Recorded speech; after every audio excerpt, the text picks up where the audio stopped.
Alright, listen up. To ever feel like you're constantly running on a treadmill, chasing after success, validation, or that elusive perfect relationship, only to end up right where you started, exhausted and frustrated? What if I told you that the very act of chasing is precisely what's pushing your desired outcomes further away? Forget everything you've been conditioned to believe about go-getter ambition. We're about to flip the script, challenge your deepest assumptions, and introduce you to an ancient, battlefield-tested wisdom that will revolutionize your approach to life, love, and leadership. This isn't about working harder, it's about working smarter, from the inside out. We're talking about a profound shift in mindset, a masterclass in mental organization, where your inner world dictates your outer reality. Today, we're diving headfirst into the profound power of Stoicism, not as some dusty philosophy from old books, but as a living, breathing blueprint for emotional control, unwavering purpose, and genuine personal development in a chaotic modern world. We'll explore why desperately running after things is a fool's errand, and how cultivating mental discipline and an unshakable inner fortress transforms you into a magnet for what truly matters.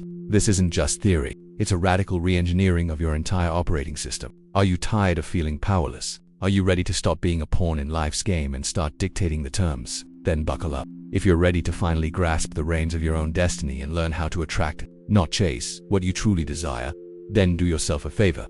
Smash that like button, drop a comment below with your biggest mental struggle right now, and hit subscribe so you never miss another dose of unapologetic life-altering truth. It's time to stop chasing. It's time to organize your mind and watch as everything else falls into place. Alright, let's cut to the chase. Mind over matter is just scratching the surface. We're talking a complete re-architecture of your internal landscape.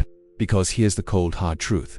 Mental organization trumps raw talent or a fat bank account every single time. It's not what you have, it's how you think. The Stoics, ancient masters of emotional control, understood this deeply. The real battle isn't out there, but within your own skull. It's about building an inner fortress, a sanctuary of thought, where you are the undisputed sovereign. This isn't touchy-feely stuff. This is tactical, strategic personal development at its finest. Think about it. How often are you caught in a loop of automatic thoughts, knee-jerk reactions, self-talk that drags you down? The frustration when things don't go your way. That's self-sabotage, my friend, a direct consequence of an unchecked mind. Epictetus, the Stoic philosopher, famously taught, "It's not what happens to you, but how you react to it that matters."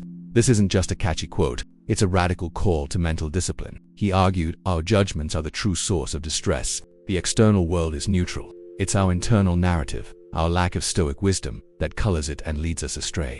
Are you letting external events dictate your state, or taking the reins? This brings us to clarity and purpose. Without a clear direction, a deeply ingrained purpose of life, your mind is a rudderless ship, tossed by every external wave. The Stoics championed virtue not as an abstract ideal, but the practical path to meaningful existence. Seneca, a titan of Stoicism, emphasized living with intention, understanding what truly serves your highest good. He'd push us to ask, is this choice, this thought, this action, aligned with my core values? Is it moving me closer to the person I aspire to be? This isn't about rigid rules, but profound self-awareness, using mental discipline to prune distractions and cultivate growth. It's about being deliberate. Here's the gut punch. Your external reality is simply a mirror of what you cultivate internally. Want to attract better relationships, career opportunities, or financial stability? Stop chasing them. Start mastering your inner game. Cultivate the resilience to weather life's storms, understanding that while you don't control every event, you absolutely control your response. This isn't passive acceptance of destiny, but active engagement with what's within your sphere of action.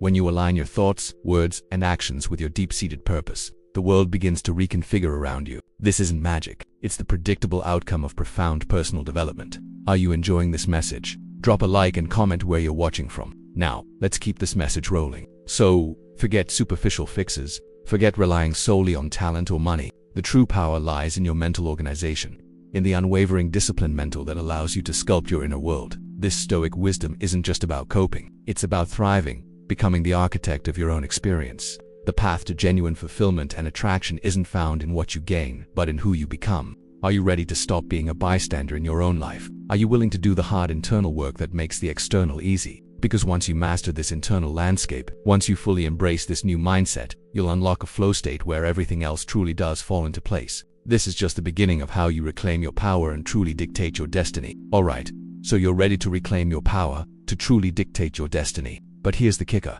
Most people waste their lives trying to steer a ship that's already in motion, battling currents they can't control. The ancient Stoics, like Epictetus, were masters of this mental judo. They taught us that the first step to genuine empowerment, to real personal development, is understanding the fundamental truth.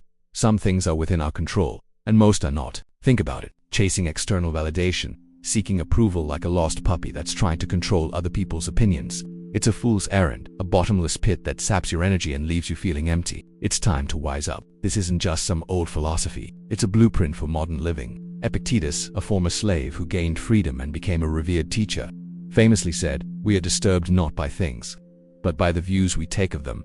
This is the bedrock of emotional control. You don't control the traffic jam, but you absolutely control your reaction to it. You don't control if someone leaves you, but you control how you respond, how you frame that event, and what you learn from it. Mastering this dichotomy means directing your mental energy and action where it truly makes a difference. It's about pulling your own emotional strings, not letting the world tug them for you. This kind of disciplined mental is your ultimate superpower. Once you grasp this, once you stop fighting shadows, a profound shift occurs. You begin to define your purpose of life not by external achievements, but by your internal compass. This is where virtue enters the chat. For the Stoics, virtue, wisdom, justice, courage, temperance wasn't just a nice, it was the only true good. Seneca, another titan of Stoic wisdom, wrote extensively on living a life aligned with reason and virtue, arguing that true happiness comes from within, from acting in accordance with your highest self. When your actions are driven by virtue and deep purpose, you build an inner fortress that external chaos cannot shake. Are you living a life that reflects your true virtues, or are you just playing a part? So, how does this translate into your modern hustle? Stop chasing the likes, the fleeting approval, the perfect partner that exists only on Instagram.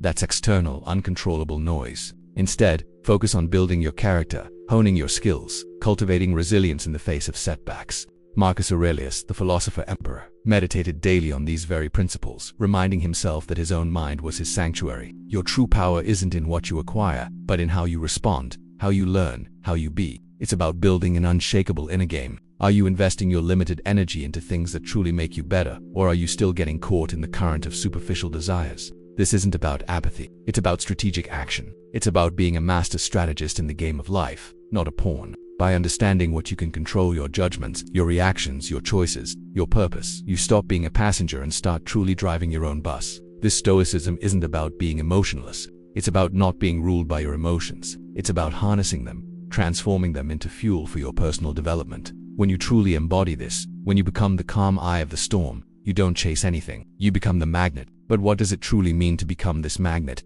And how do you practically apply this in relationships and to yourself? That's where the real transformation begins. If you truly want to become that magnet, that unshakable force to which others are drawn, you first need to tidy up your own house, inside and out. Let's face it, many of you are living in a mental and physical mess. Your routine is haphazard, your energy is scattered like dust in the wind, and you wonder why you're constantly chasing your own tail. This chronic disorganization isn't just inconvenient, it's a direct attack on your inner peace, a subtle sabotage of your potential. It blurs your focus and erodes your purpose. The Stoics understood that true strength begins with inner order, but how do you even begin to untangle this knot? The answer lies in a radical act of self-focus, not out of narcissism, but as a profound act of reconnection with yourself. This is about cultivating your inner garden, nurturing your personal development so that you can flourish. Think about it. How can you genuinely give to others?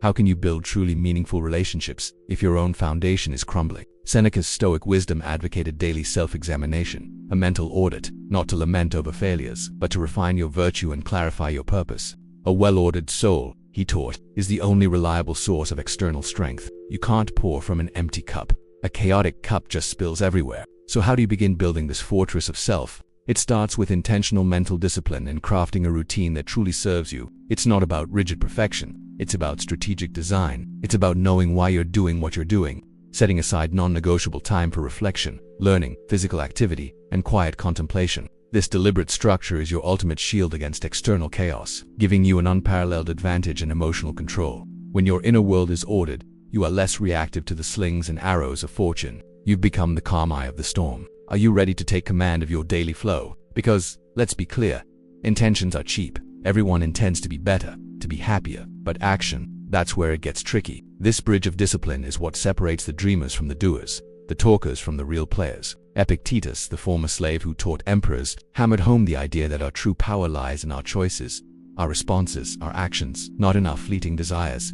It's through consistent, disciplined effort that you forge resilience, shaping your character day after day. You commit to your routine, you show up for yourself, even when you don't feel like it. That's how you become unbreakable, unshakable. That's how you take control. Are you enjoying this message? Leave a like and comment on where you're watching this message from. Now let's continue with this message. And what does this unwavering mental discipline ultimately serve? Your grand life purpose. When you organize your inner and outer worlds, choosing virtue over superficial distractions, you align with something far greater than momentary satisfaction. You stop drifting, letting destiny simply happen to you. Instead, you engage with it, shaping your response. This isn't just about managing time. It's about mastering your existence, taking command. But here's the trick. How do you reconcile this personal fortitude, this mastery of self, with the messy, unpredictable world of human connection? How do you maintain inner peace when others inevitably bring their storm into your well-ordered space? Alright, let's cut through the noise and get real about that question. How do you hold on to your fortress when the world, especially other people,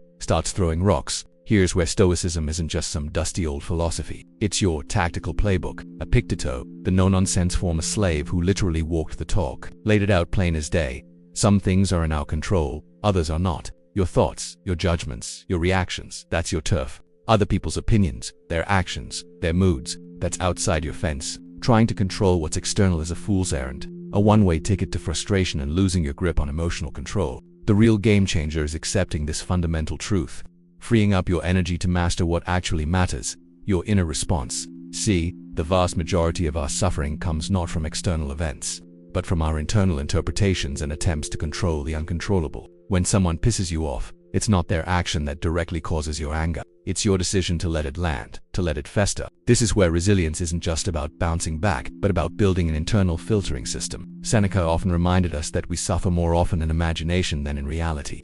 It's your mental sandbox, and you get to decide what narratives play out there. This isn't about being a doormat. It's about being the architect of your own peace, choosing your battles, and most importantly, choosing your state of mind, regardless of the chaos brewing around you. So, how do you apply this stoic wisdom to the messy reality of relationships? Start by recalibrating your expectations. People are going to be people, flawed, unpredictable, sometimes irritating. Expecting perfection from others is a surefire way to sabotage your own serenity. Marcus Aurelius, the philosopher emperor who daily wrestled with the follies of mankind, would observe the faults of others and remind himself that they, like him, were part of a larger, imperfect whole. He understood that judging others harshly was a waste of his precious internal real estate, a distraction from his own purpose of life. Instead of letting their storms drag you down, recognize their actions as their burden, not yours. This shift isn't cold detachment, it's powerful liberation, safeguarding your mental discipline. This takes conscious action, not passive acceptance. When confronted with difficult behavior,